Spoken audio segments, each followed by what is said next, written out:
You just got back from Italy recording your TED Talk. My TEDx talk. Oh my gosh. How exciting. Tell us about it. It was super exciting. So, first of all, I was in Italy for a week, so that was amazing. And I was in Florence in the fall. So again, incredibly beautiful. And we spent, I got to know some of the other TEDx speakers, and we spent a lot of time obviously practicing and kind of getting used to it. And I prepared quite a bit. I am not afraid to say, I'm not ashamed to admit that I prepared a lot. And when I got on stage at 9:45 at night, Italian time, mind you, I was like, I'm ready to go. I'm ready to do it. So I'm very happy with how it went. I got some great pictures, and the video will be released, some month from now. And I'm excited both because I think it went well, but also because I'm very passionate about my topic. Right. Well, what was your topic? What did you talk about? My topic was how to increase your disagreement quotient, your ability to tolerate, your capacity to tolerate disagreement. Because I feel like our polarized society is in part because we just can't deal with people who disagree with our point of view. That's a good one. Oh my gosh, I'm gonna have to tune into that. Right. Yeah. Wow. So is it more on like not how to like debate, but how to just tolerate the disagreement, how to get better. comfortable with it, not how to debate and not how to influence someone else and convince them of your point of view, but simply how to deal with and be with in the face of someone else's not agreeing with your point of view. And I presented 3 strategies to do that, because I think, fine that we want to debate the topics and fine that we want to influence each other. We should. That actually is my point, is that if you can hear other people and deal with them and be with them and not make them feel bad and be in conversation with people, we're all going to get more information. And we are all going to be able to hammer out, the truth of what we should do, of paths forward, but we'll never do that if we're just basically canceling each other. Alyssa, that is so great. I love that. Thank you. I think everyone needs to hear that. Right? Yeah.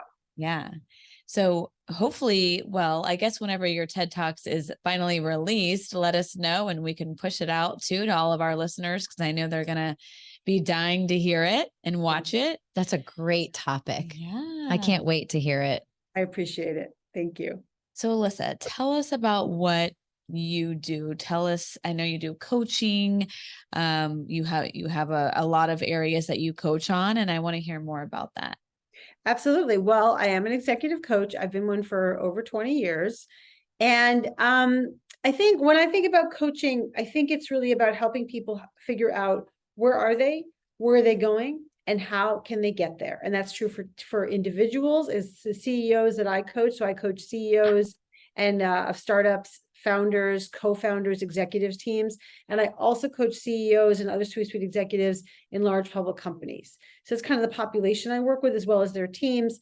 And I just wrote a book. It's coming up on a year. So my book came out last October, and it's called From Startup to Grown Up.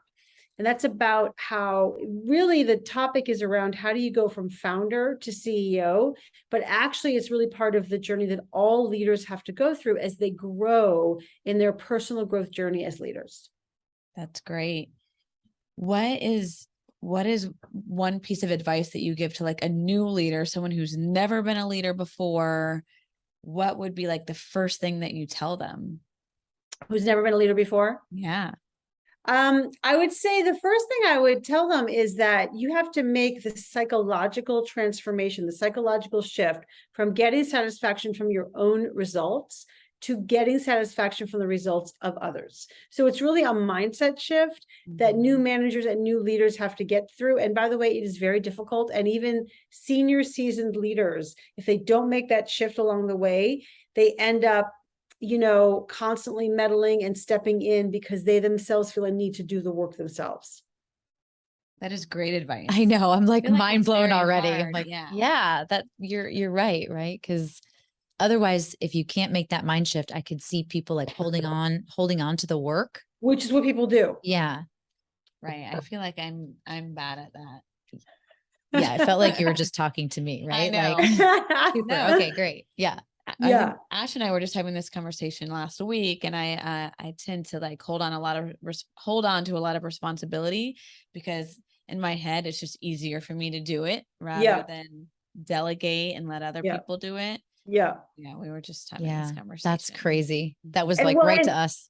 Well, there you go. Right. You know, it's always like, there's no coincidences, right? Like you hear and what we're talking about Right. right now. But I am curious, and I don't want to coach you necessarily, but like, just to say, what's in your mind's eye, because you say it's easy to do it myself, and I can relate to that too. But you know that what you should do is free yourself up. And so I'm really curious, like, what's in the way of stopping and reflecting and realizing that you do need to delegate and build your skills in delegation and build the skills of the team around you. Right. That's a good question. And I feel like I don't have the answer for that one. in regards to the topic we were kind of talking about is Ash and I planned a golf tournament on Friday. Oh, wow. We were like the ones kind of leading charge with it. And it was just easier for me to do the signs and do all the stuff and we had a committee. Yeah. So they were more than willing to help, Yeah. but I was like, no, I'll do this, and this, because I already know who it goes to and and it's just easier for me to do it. And Yeah. Ash was like, why are you doing all this stuff? And I'm like, because I don't know. I just, I want to give myself this added stress. So I don't know. I don't know why. I guess it's just, I feel like it takes practice doing that. And you gotta, Yes. yeah, Yes. What I was just about to say is it sounds like it's a habit. it is a habit. It's a for habit sure. of just holding on and not giving it away and just like, I'll just do it myself. And that's like part of your habit. Mhm. So it's an interesting question for you to think about is how would I go about breaking that habit? Yeah. No, I love that. I love that. Mhm. Tell us more. So your book, is it from startup to grown up? Yeah. Did I say that right? Yeah. Because we talk to a lot of entrepreneurs on here that have startups. Tampa Bay, where we are, is a big startup environment here, Yeah. which we are, very proud of, and it's getting Right. kind Get of growing. bigger. Yeah, it's and- yeah. growing that way. So I love that topic, and I want to put the link to your book on our show notes. Thank you. But what made you write that book? You Like, where know, did that I've come been a from? coach for a long time, and I've worked with startups quite a bit for the past, let's say, 15 years. And every time I'd walk into a new startup, I would say something like, how often do you meet with your leadership team? And they would say to me, what's a leadership team?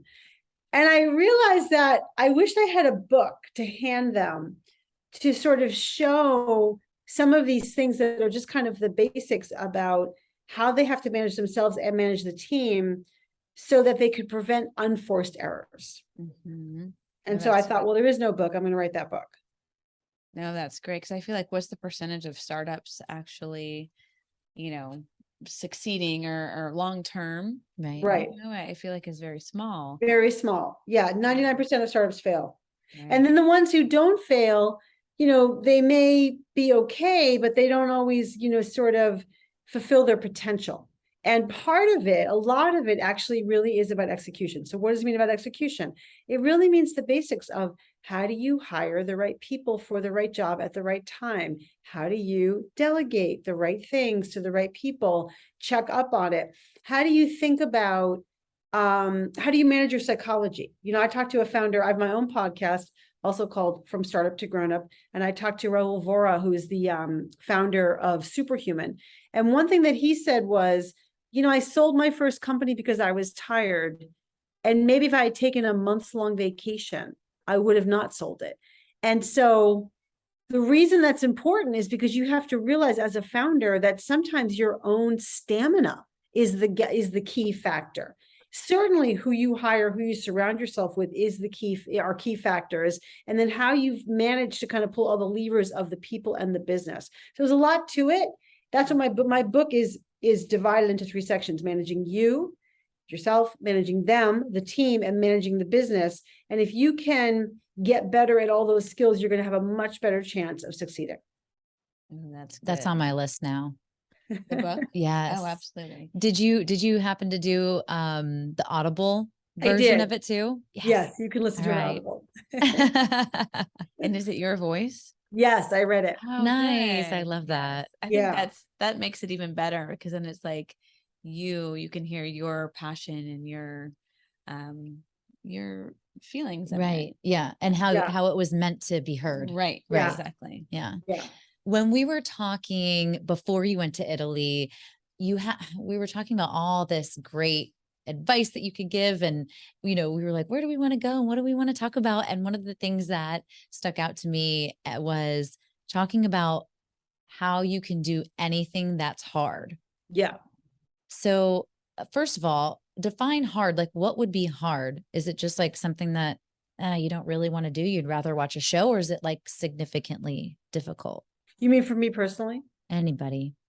Well, I think, yeah, it's all relative to anybody. So I have friends, including Erica Dewan, who introduced us, Yes. who are natural. I think that Erica's a natural speaker. Also, she's been speaking for a long time. I've been speaking for a long time, but in fits and starts and not really with critical mass. So like public speaking is new for me. So honestly, for her, public speaking is not hard. Other things in her life are hard. For me, building my repertoire in public speaking is actually a push out of my comfort zone, as an example. And that's true. If I think about the founders I work with, one of them has trouble going out and, talking to VCs and raising money. Like that is really hard for her, really hard for her. She doesn't speak the language and she's all in her head about it. Another one, no problem with that, but cannot bring himself to hire good executives in a structured way. Wow. Right. But the other founder, she's great at that. So we all have our own unique makeup of our comfort zone of what works, right? And then kind of the concentric circle around our comfort, what we can do. It's stretching out of that concentric circle. It's getting to that next level that for all of us, I think it's like really helpful to identify, what's super hard for me? And then what we all do is we spend all our time doing the things which are easy, like easy, or, easier. And again, in that concentric circles of your comfort zone. So then we don't apply ourselves to the hard things. Then they get even harder. Right. And so my advice to everybody is to set aside time every quarter, every year, every week, if you're me, whatever it is, to do hard things, to build your muscle about getting out of your comfort zone. And also to not get kind of stuck in a whole subset of things, which like, I'm not good at, I'm not able to do. You've got to keep pushing yourself forward. Right. I am taking notes over here because I feel like that's so great. And we all need to remember that. It's so easy to do the easy things, but to do those hard things, it's like, ugh. Right. I don't want to do it. I know. And then you don't develop yourself in that way. Right. Yes. Right. Totally. You don't grow. So in other words, you would recommend trying to work on the hard stuff to round yourself out, so to speak. Yes. And you don't have to be, it's the whole people don't say, oh, I don't want to work on my weaknesses. How do you know if it's a weakness? If you haven't tried, if you haven't stretched yourself, if you haven't taken the thing outside of your comfort zone and put it into your comfort zone, how do you know you don't like it? How do you know it's a weakness? And so that's like one thing to really like hold yourself accountable to like what actually you're great at, because you can probably do a lot more if you just would try. And then also, I really think the ability to go do hard things is itself a skill. And no matter what, you should practice the skill of going out and doing hard things. Mm-hmm. Right. No, that makes so much sense, because I used to think that I wasn't good at sales, but I didn't understand what sales was really the issue. Right. Yeah. And That's so such a great example. Mm-hmm. Mm-hmm. That's such a perfect example. Yeah. And then of course you shied away from it, right? Of course I did. And I then, absolutely did not do sales. I was like, that is not me. right. Mm-hmm. Right. Even an identity, that's not me. Like, and Yeah. now you realize it's a different thing, right? Yeah. Yeah. So great. Right. Do you mainly coach individuals, or like, does a company hire you to train their staff or employees? Typically the company hires me and they hire me to coach their executives, like this, the CEO, or as I said, CEO, founder, and co-founders, and sometimes the executive team. And then I will sometimes do training on more often I'll do like workshops, like team building workshops or team communication workshops with the senior team, or maybe one level below. And then probably those are the kinds of things I do. Sometimes one-off, like other things like speaking, or I guess different kinds of facilitation. Mm-hmm. Okay. And then another question, I keep thinking of all these questions I want to ask. So whenever you're doing coaching, do you have them take a personality assessment? And does that have a lot to do with it? Sometimes. So I like to see like what's going on first. And then once I see what's going on, yeah, sometimes we like to do a personality assessment. You know, what really helps with a personality assessment or communication assessment or behavioral assessment is that people really look in the mirror and like, oh yeah, I am like that. And it's very helpful for a lot of reasons. First of all, it gives them language for something that's always just been a personality quirk or personality style. It helps them see that other people aren't like that.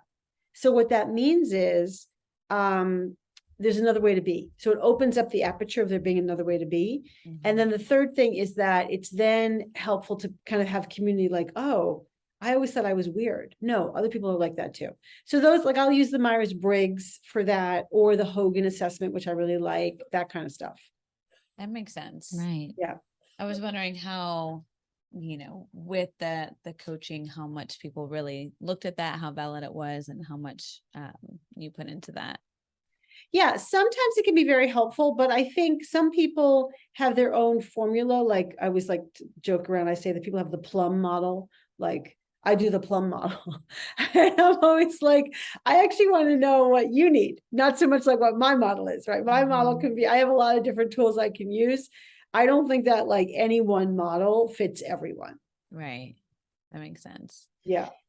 And then last question, what has been your favorite like memory or transformation in coaching? I feel like you've probably seen so many great transformations or growth with people that you've coached. Is there any like one example that sticks out in your mind that you're like super proud of, or Yeah. seen? So I'm very interested, especially in, you know, increasingly so in imposter syndrome. So you know about imposter syndrome, right? The feeling that you're going to be found out like a fraud, that you've accomplished everything in your life because of luck, and your luck is about to run out. So the truth is that 95% of successful people, 95%, at some point feel imposter syndrome. And that includes the CEOs I work with. So there's one CEO that I work with, and he was sharing with me his imposter syndrome and about how he always felt like against the wall and everyone was going to find him out. And we went through a tool that I use, which I call the highlight reel, which is about him writing down his past successes and the things that he was able in particular to overcome a challenge. So successes, things he was proud of, and especially challenges he overcame.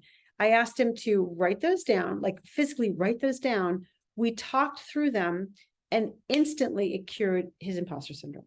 Wow. Yeah, I'm really proud of that. I'm proud of him. I'm delighted for him because it's so draining to have this imposter syndrome. And frankly, as a coach, I'm very proud of that. Well, right. And then that probably boosted his confidence immediately. Right. Totally. Yes, it did. Well, doesn't imposter syndrome and confidence kind of go hand in hand?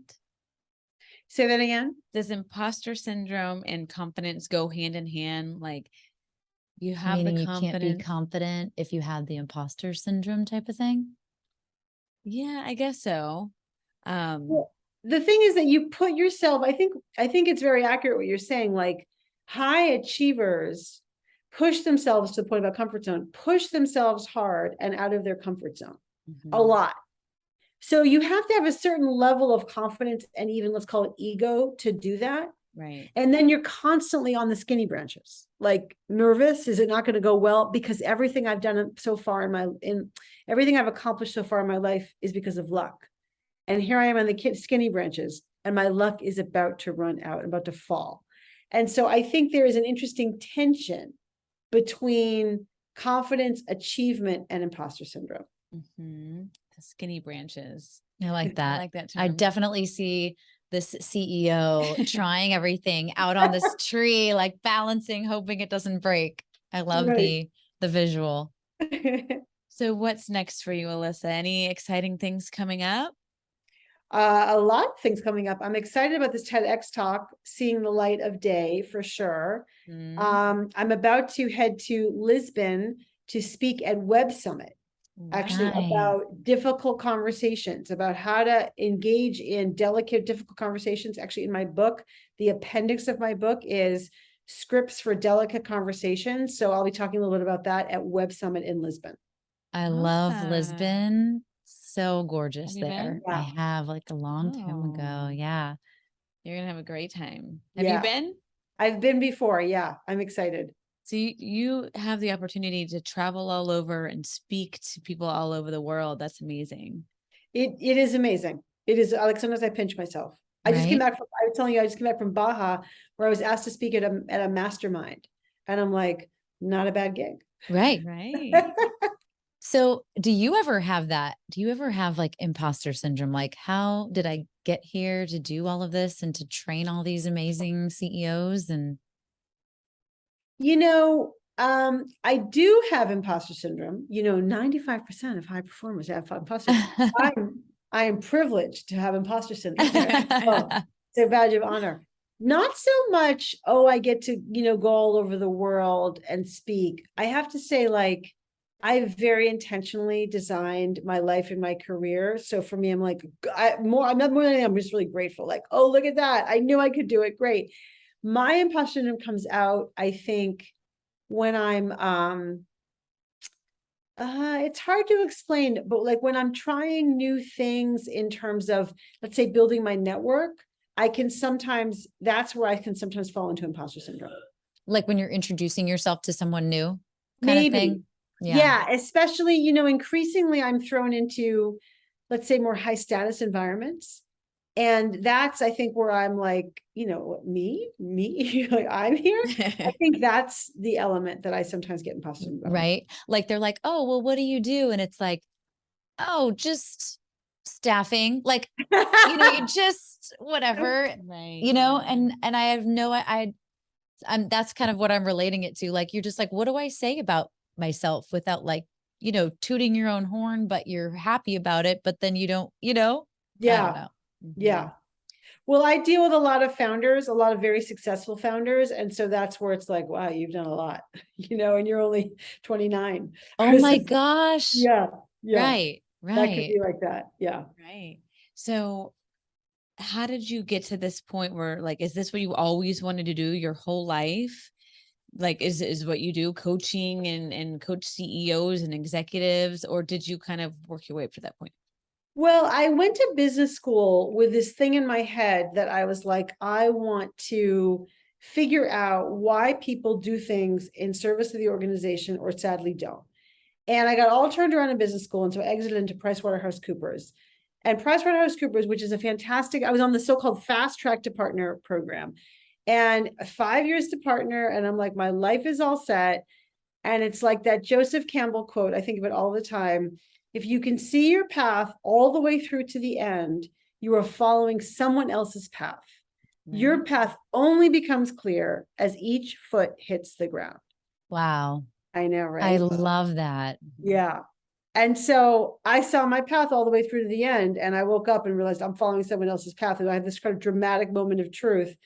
And then I was like, well, what else am I going to do? And I had to go and seek. What am I going to do? It's like, oh no, washed up at 27. What am I going to do? And then I went to a conference and I met a coach. I met Cheryl Richardson, who was at the time a big deal coach, and she'd been on Oprah, but I'd never heard of her. And I was like, what is this? Who's speaking? And then she spoke to I was a volunteer. She spoke to the volunteers. I was like, oh, like violins played. I was like, what is that? I want to do that. And then I followed her around the conference. And in one of the sessions, she said, okay, who wants to get up now and get live coached? And I thought, what's going to happen now? I know. And in front of everybody. In front of everybody. Yeah. And so someone stood up and she did live coaching in front of everybody for 20 minutes. And I thought, oh, I could never do that. But at the same exact time, I thought I could do that. Wow. And since then, I've done a ton of live coaching, actually. So did you get Really? up at that moment? I didn't get Okay. up. Someone else did. I watched the whole thing play out and I was like, wow. Oh my I know. I was gosh. expecting you to say that you volunteered and you were the one that she I coached, know. but it must have been just watching her live coach Yes. someone else just as impactful, I feel like. Well, it was more impactful because I Right. thought, what is this? What is this? I mean, I'd never heard of coaching. I couldn't imagine what coaching was. And she spoke to the volunteers and I was like, wow.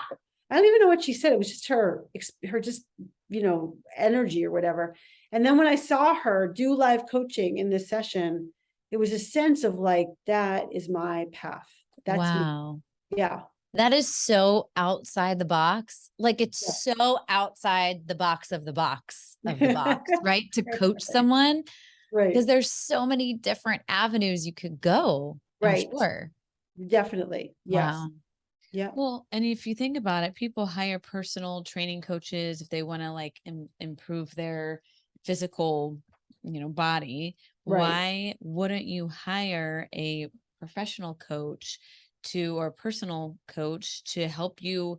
I mean, that's like one of the biggest parts of your entire life is, Right. professionally and mentally, like that whole piece of it. Yeah. Totally. Yeah.